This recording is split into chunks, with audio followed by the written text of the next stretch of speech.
thank you for doing it. Thank you for bettering yourself. And thank you for being the example continually to everybody else. I love you very much. I will go to the ends of the world for you, and I will kill anybody for you. Congratulations on all your accomplishments. And please, get some sort of rest at some point. I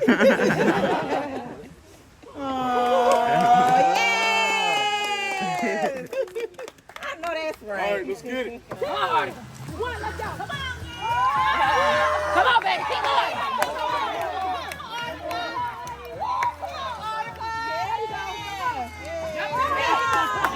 Artica, jump to the beat. Okay. Jump to short. So I did my thing with the walk today for my friends, brick by brick, and enjoyed myself.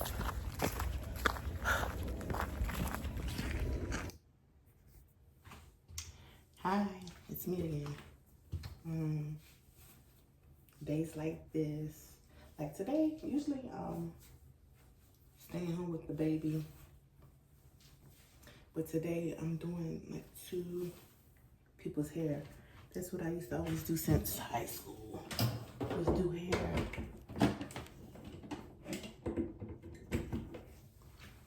Yes, that's what I'm getting ready to do right now.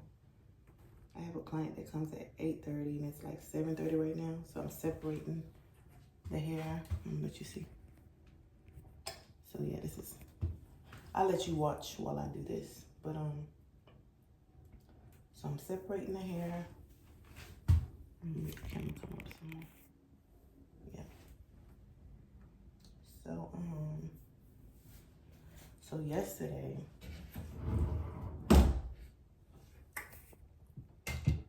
put like in my face like that.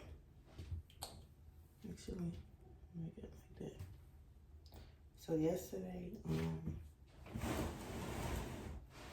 well, my mom, she has a friend,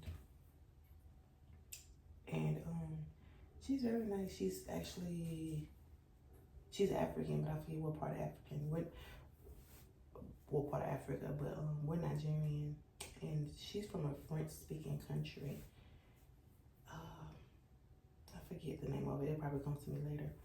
But she's been a friend for a long time. I remember when we were younger, she'd come into our house and spend the night when she's passing through to go to Florida or whatever. And yeah, I don't know how they met. I need to ask how they met anyways. But fast forward. Oh yeah, she also cooked for my wedding. Oh, she's so nice. So the lady had been complaining about her back. I call her auntie. So she had been complaining about her back for a long time. She's been taking like different over-the-counter medicines for it. So finally she woke up one morning and was just like, she's gonna go ahead and go to the emergency room. So she went to the emergency room because she was in pain. And she waited there so long because, you know, when you don't go through the ambulance and you have to go through the emergency room, you're going to have to wait. But she waited there so long that she ended up going to another hospital that could take her sooner. So when she went to the hospital, they did like a CAT scan on her back and they seen like a, I don't know what you call it, a mass, M-A-S-S, on her back. Sent her to a specialist. Gonna find out it's stage 2 cancer. So I don't know the steps on what they have to do. You know, we were all devastated and immediately tried to contact them. Cold. We haven't heard from her in like 3 months. Call and text, and my mom lives 3 hours away from Atlanta, and my mom, she sent me, you know, she was always saying, you know, she's not texting or something. So I was just like, maybe she just needs time. You know, give her some time. Maybe she's one of those people who, you know, go in a shell. So for a couple more weeks, feel right. And she was just like, let me send you this address, and I want you to go by there. Because it's been like 3 months. I want you to go by there, and I want you to knock on the door. So was like, okay, that's a big job because I didn't know what to expect. So I was like, should I go with somebody or should I go alone? But it was like a working week day. I felt like a free day.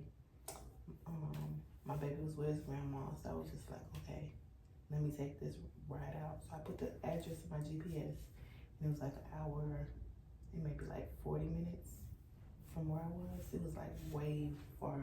It wasn't even Atlanta. It was like the outskirts of Atlanta. So I was just like, okay, I'm gonna do this.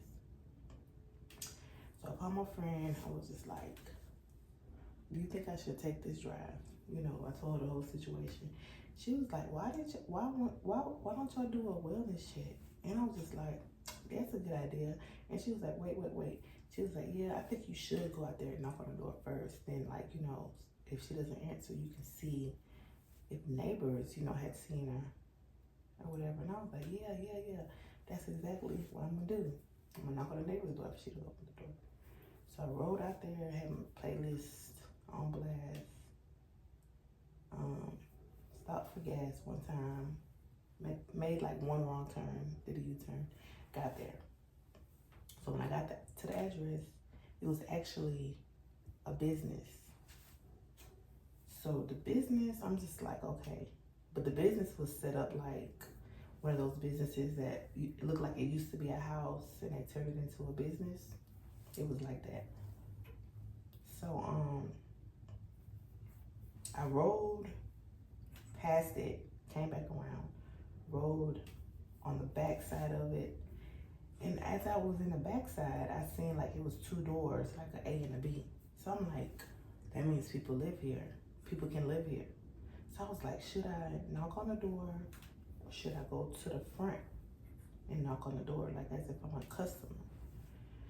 So I park in the back and I walk around to the front.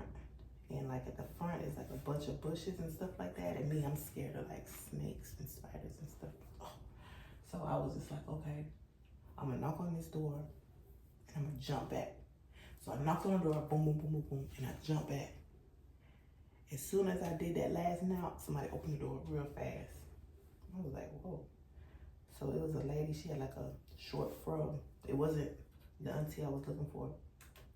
So I asked her, I said, hi, my name is Elizabeth, and I'm here to see if you know anything about my auntie Amelia, and because we haven't heard from her. And she was like, yes, I know her. I was like, have you seen her? Have you heard from her? And she was like, yes, I've heard from her. I was like, okay, my mom is a great friend of hers. We even call her auntie, and my mom, she's very worried about where she may be, how she's doing. And she was like, yes, she's doing fine.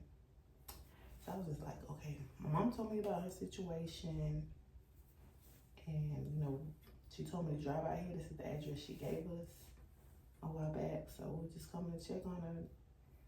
And she was like, she's sick.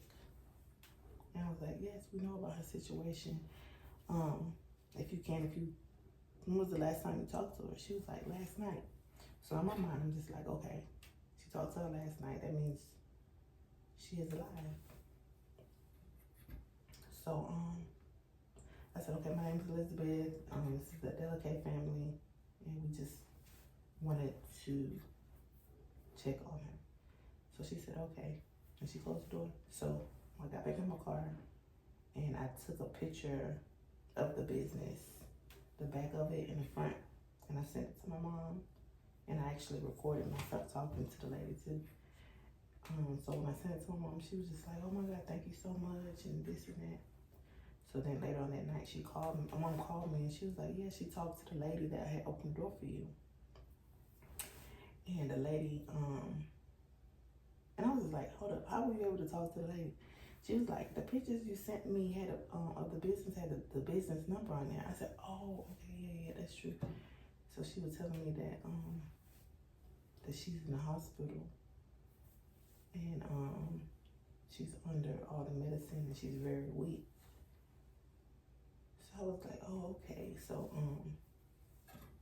my mom was like, she wanted to call the hospital and stuff like that. And I was just like, I don't know. Like, you know, you know, she's very close or whatever. Me, I would probably take it easy. I don't know. It just depends on how deep the friendship is. Whether whether she should like go forward and try and see how she's doing. Cause some people really just don't want to be bothered. Cause I don't know. What do you think?